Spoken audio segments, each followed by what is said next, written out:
Hello friends, welcome to Medical Coding Skills. Last வீடியோவில் நம்ம ICD-10 guidelines conventions பற்றி பார்த்துருந்தோம். வீடியோ யாராச்சும் மிஸ் பண்ணியிருந்தீங்கன்னா கீழே டிஸ்கிரிப்ஷனில் லிங்க் கொடுக்குறேன், போயிட்டு பாருங்கள்.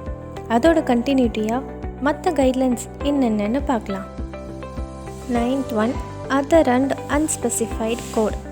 லாஸ்ட் வீடியோவில் நம்ம NEC அண்ட் NOS பற்றி பார்த்தோம் இல்லையா? ஸோ சேம் கான்செப்ட் தான் இதுவும்.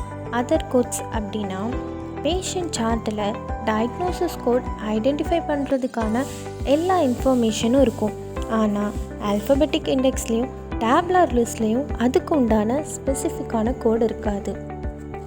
அன்ஸ்பெசிஃபைடு கோட், பேஷண்ட் சார்ட்டில் ஸ்பெசிஃபிக் கோட் ஐடென்டிஃபை பண்ணுறதுக்கான டீட்டெயில்ஸ் அவ்வளவா இருக்காது.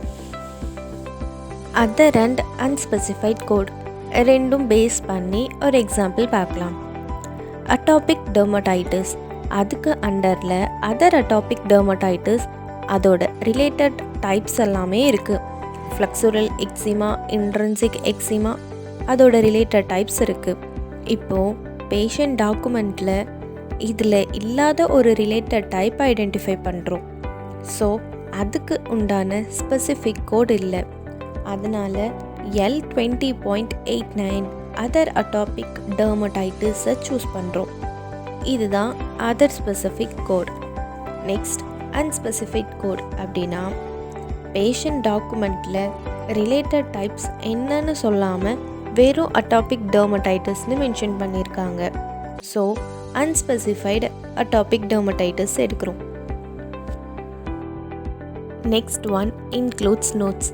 This note appears immediately under a 3-character code title to further define. இதை நான் உங்களுக்கு ஒரு எக்ஸாம்பிளோட கனெக்ட் பண்ணி சொல்கிறேன். கேஸ்ட்ரிக் அல்சர் அப்படின்றது ஒரு மெயின் கேட்டகரி. அந்த மெயின் கேட்டகரி அண்டரில் இன்க்ளூட்ஸ்னு போட்டு 3 கண்டிஷன்ஸ் வந்திருக்கு. Erosion, pylorus ulcer, stomach ulcer. இந்த இன்க்ளூட்ஸில் இருக்க 3 கண்டிஷன்ஸுமே இந்த மெயின் கேட்டகரி கூடவே இன்க்ளூட் ஆகியிருக்குன்னு அர்த்தம். ஸோ இது 3த்துக்கும் நம்ம தனித்தனியாக கோட் பண்ணணும்னு அவசியம் இல்லை.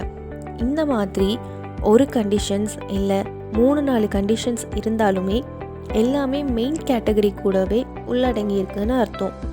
அதுக்கு தனியாக கோட் பண்ணணும்னு அவசியம் இல்லை. அடுத்து inclusion terms. Inclusion terms or a list of terms is included under some codes.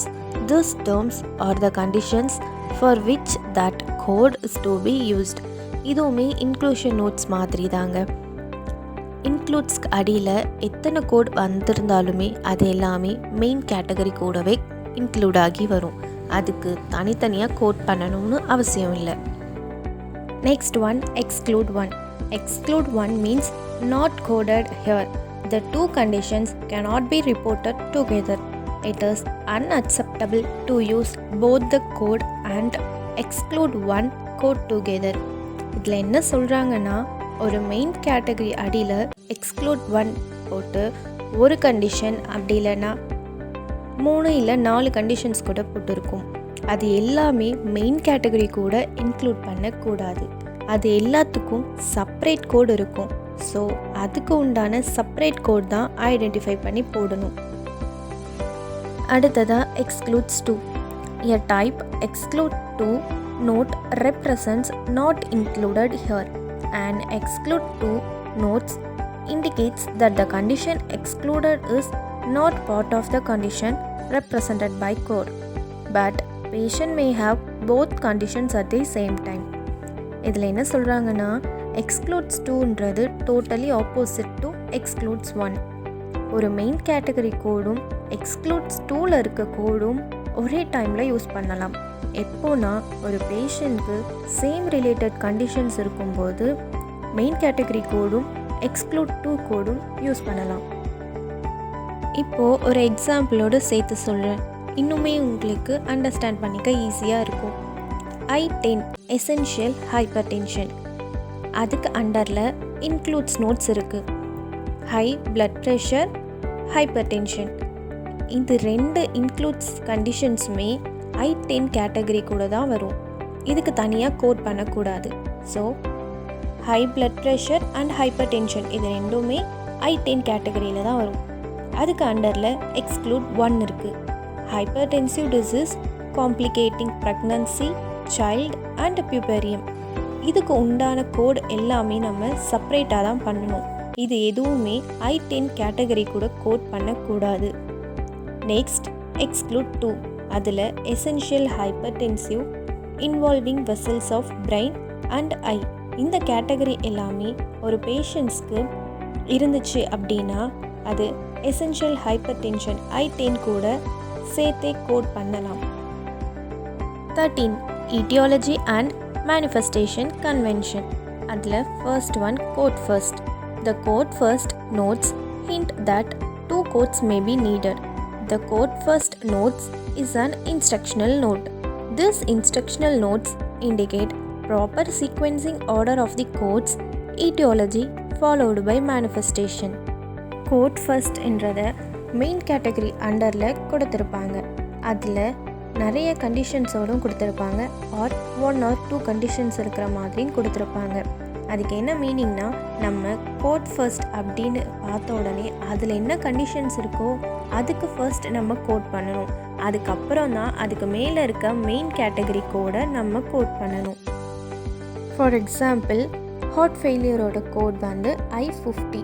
அதுக்கு அண்டர்லேயே கோட் ஃபர்ஸ்ட் அப்படின்னு ஒரு இன்ஸ்ட்ரக்ஷன் போட்டிருக்காங்க. அந்த கோட் ஃபர்ஸ்ட் இன்ஸ்ட்ரக்ஷனில் என்னென்ன கண்டிஷன்ஸ் வருதுன்னா, heart failure complicating abortion or ectopic, heart failure due to hypertension, heart failure due to hypertension with CKD. So இந்த மாதிரி ஒரு கண்டிஷன்ஸ் இல்லை, நிறைய கண்டிஷன்ஸோடு வந்திருக்கு.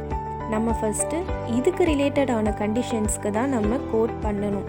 அதுக்கப்புறம் தான் ஹார்ட் ஃபெயிலியர் I50யோட கோட் செகண்டாக தான் நம்ம கோட் பண்ணணும்.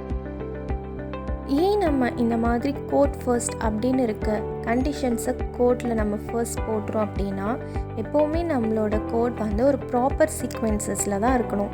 ஃபர்ஸ்ட் ஈட்டியாலஜி கோட், ஒரு கண்டிஷனோட காசஸ், அது எதனால் வந்துச்சு அப்படின்ற கோட் தான் ஃபர்ஸ்ட் வரணும். அதுக்கப்புறம் தான் அதில் இருக்க signs and symptoms, manifestations codes எல்லாம் வரணும். அதுக்காக தான் நம்ம கோட் ஃபர்ஸ்ட் அப்படின்ற கோடு தான் நம்ம ஃபர்ஸ்ட் போடுறதா இருக்குது. Next one, use additional code. The use additional code indicates there are use additional options.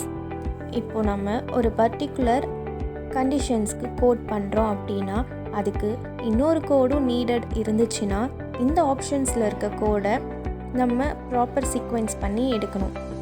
For example, இப்போ ஒரு இன்ஃபெக்ஷன்ஸ் டிசீஸ்க்கு உண்டான கோட் நம்ம போடுறோம் அப்படின்னா கண்டிப்பாக அந்த இன்ஃபெக்ஷன் காஸ் பண்ண ஆர்கனிசம் கோடும் ஐடென்டிஃபை பண்ணி போடணும்.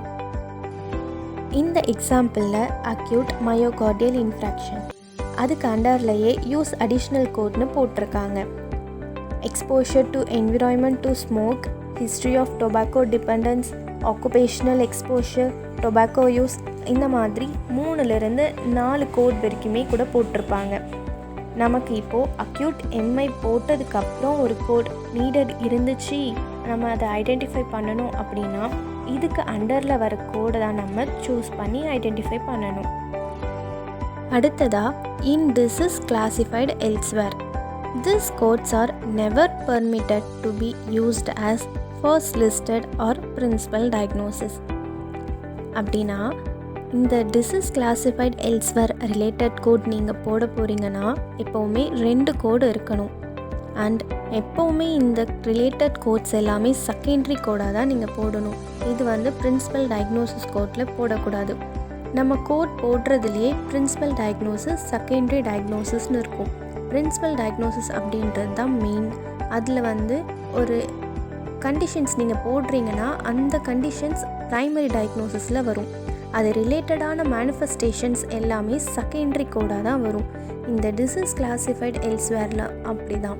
இது எல்லாமே வந்து செகண்டரி கோட் மட்டும்தான். இது எதுவுமே ப்ரைமரி டயக்னோசிஸ் கோட்டில் போடக்கூடாது. இந்த எக்ஸாம்பிளில் ஆஸ்ட்ரியோநெக்ரோசிஸ் இன் டிசீஸ் கிளாசிஃபைட் எல்ஸ்வேர் அப்படின்னு போட்டிருக்காங்க இல்லையா, அதுக்கு அண்டர்லேயே கோட் ஃபர்ஸ்ட்டுன்னு போட்டு 2 கண்டிஷன்ஸ் இருக்குது. இப்போ நீங்கள் ஆஸ்ட்ரியோநெக்ரோசிஸ்க்கு கோட் போட போகிறீங்க அப்படின்னா அந்த கோட் ஃபர்ஸ்ட் கண்டிஷனை தான் நீங்கள் ஃபர்ஸ்ட் வந்து ப்ரைமரி டயக்னோசிஸாக யூஸ் பண்ணணும். ப்ரைமரி டயக்னோசிஸ், பிரின்சிபல் டயக்னோசிஸ் எல்லாமே சேம் தான். ஸோ ஃபர்ஸ்ட் நீங்கள் அதை பிரின்சிபல் டயக்னோசிஸாக போட்டதுக்கப்புறம் தான் செகண்ட் டயக்னோசிஸில் தான் இந்த ஆஸ்டியோநெக்ரோசிஸ் வரும். Next one with. The word with should be interpreted to mean associated with or due to when it appears in code title, the alphabetic index or an instructional notes in the tabular list. With அப்படின்றது ஒரு related condition. எப்போவுமே இந்த related conditions எல்லாமே 2 கோடாக தான் வரும். இப்போது பேஷண்ட்க்கு already ஒரு கண்டிஷனில் அட்மிட் ஆயிருக்காங்க, அது மட்டும் இல்லாமல் அது ரிலேட்டடான இன்னொரு கண்டிஷன்ஸும் வந்திருக்கு. For example bone fracture due to osteoporosis. பேஷண்ட்க்கு ஆல்ரெடி ஆஸ்டியோபோரோசிஸ் இருக்குது, அதனால் போன் ஃப்ராக்சர் ஆகிருக்கு. அப்படி இருக்கும்போது ரெண்டும் ஒன்றுத்துக்கு ஒன்று ரிலேட் ஆகுது. அப்போது 2 கோடாக தான் இதை நம்ம போடணும். ஆஸ்டியோபோரோசிஸ்க்கு ஒரு கோடு, போன் ஃப்ராக்சருக்கு ஒரு கோடு. எப்போவுமே இந்த வித் ரிலேட்டட் கண்டிஷன்ஸ் எல்லாமே 2 கோடாக தான் வரும். Next one C and C also. ரெண்டுமே ஒரு ரெஃபரன்ஸ் கோடு தான். ஒரு கண்டிஷன்ஸ்க்கு நம்ம ஆல்ஃபபெட்டிக் இண்டெக்ஸில் போயிட்டு ஐடென்டிஃபை பண்ண போகிறோன்னா அதில் சி அப்படின்னு சொல்லிட்டு போட்டிருப்பாங்க. அதுக்கு பக்கத்துலேயே இன்னொரு கண்டிஷன்ஸும் கொடுத்துருப்பாங்க. அதுக்கு மீனிங் என்னென்னா நீங்கள் அந்த கண்டிஷன்ஸை ரெஃபர் பண்ணணும்னு அர்த்தம். அப்படி ரெஃபர் பண்ணால் தான் நம்மளுக்கு கரெக்டான கம்ப்ளீட் கோட் நம்ம சூஸ் பண்ண முடியும். இந்த இமேஜில் பாருங்கள், இது ஆல்ஃபபெட்டிக் இண்டெக்ஸில் இருக்க ஒரு பர்டிகுலர் பார்ட். இந்த கண்டிஷன்ஸ் பக்கத்தில் எல்லாமே சி அண்ட் சி ஆல்சோன்னு போட்டிருக்காங்க. நம்ம ஒரு கோட் ஐடென்டிஃபை பண்ணுறதுக்காக ஆல்ஃபபெட்டிக் இண்டெக்ஸில் சூஸ் பண்ணுறோம் அப்படின்னா கண்டிப்பாக இந்த சி அண்ட் சி ஆல்சோவையும் ரெஃபர் பண்ணணும். பண்ணால் மட்டும்தான் நம்மளுக்கு நம்ம தேடுற கண்டிஷனுக்கு ரிலேட்டடான கோடும் கிடைக்கும். Code also. Code also note instruct that 2 code may be required to fully describe a condition. இந்த கோட் ஆல்சோ அப்படின்றது ஒரு மெயின் கேட்டகரி அண்டரில் இன்ஸ்ட்ரக்ஷன்ஸில் இருக்கும். நம்ம ஆல்ரெடி மெயின் கேட்டகரி கோடுக்கு உண்டான கோடையும் நம்ம போட்டுருணும். அதுக்கு கீழே அதுக்கு இன்னொரு கோடும் தேவைப்படுது, நீடட் இருந்துச்சு அப்படின்னா இந்த கோட் ஆல்சோ இந்த கோடையும் நம்ம எடுத்து போடணும். கோட் ஆல்சோக்கு ஒரு எக்ஸாம்பிள் ஆல்ரெடி சொன்ன மாதிரி தான். நீங்கள் கோட் ஆல்சோக்கு கோட் போடுறீங்க அப்படின்னா கண்டிப்பாக அது 2 கோட் உள்ள கண்டிஷன்ஸாக தான் இருக்கும். ஃபார் எக்ஸாம்பிள் D61.82 மைலோஃபிசிஸ், அதுக்கு அண்டர்லையே code also underlying disorder, malignant neoplasm of breast and tuberculosis. நீங்கள் மெயின் கேட்டகரி கோடை நீங்கள் இப்போ கோட் பண்ணிட்டீங்க, அது பிரின்சிபல் டயக்னோசிஸில் கோட் பண்ணிட்டீங்க அப்படின்னா கண்டிப்பாக இந்த கோட் ஆல்சோவில் இருக்க ஏதாவது ஒரு கண்டிஷனை தான் நீங்கள் செகண்டரி டயக்னோசிஸில் கோட் பண்ணணும். அடுத்ததாக default code. Default code represents that the condition that is most commonly associated with main terms or unspecified code for the condition. Default code அப்படின்னா ஒரு பேஷண்ட்க்கு ஃபிசிஷியன் சரியான டயக்னோசிஸை ஐடென்டிஃபை பண்ணி சார்ட்டில் சொல்லியிருக்க மாட்டாங்க. அப்படி இருக்க சுச்சுவேஷனில் நம்ம டிஃபால்ட் கோடை தான் சூஸ் பண்ணணும். ஃபார் எக்ஸாம்பிள் ஒரு பேஷண்ட் சார்ட்டில் அப்பண்டிசைட்டிஸ்னு மென்ஷன் பண்ணியிருக்காங்க, ஆனால் அதுக்கு பக்கத்தில் அது க்ரானிக்காக அக்யூட்டாக இந்த மாதிரியான அப்பண்டிசைஸ்னு கரெக்டாக ஸ்பெசிஃபை பண்ணி சொல்லியிருக்க மாட்டாங்க. அப்படி இருக்கும்போது நம்ம டிஃபால்ட் கோடை தான் அசைன் பண்ணணும். Last one code assignment and clinical criteria. ஒரு டயக்னோசிஸ் கோட் ஒரு மெடிக்கல் கோடர் அசைன் பண்ணுறதுங்க அப்படின்னா அது ப்ரொவைடர் கொடுக்குற டயக்னோசிஸ் ஸ்டேட்டை பேஸ் பண்ணி தான் பண்ண முடியும். அதுதான் இதில் சொல்கிறாங்க. ஓகே ஃப்ரெண்ட்ஸ், கன்வென்ஷன்ஸ் இதோடு முடிஞ்சது. நெக்ஸ்ட் வீடியோவில் நாம் ஜென்ரல் கோடிங் கைட்லைன்ஸ் பற்றி பார்க்கலாம். வீடியோ பிடிச்சிருந்தா லைக் பண்ணுங்கள், ஷேர் பண்ணுங்கள், மறக்காமல் மெடிக்கல் கோடிங் ஸ்கில்ஸ் சேனலை சப்ஸ்கிரைப் பண்ணிடுங்க. தேங்க்யூ.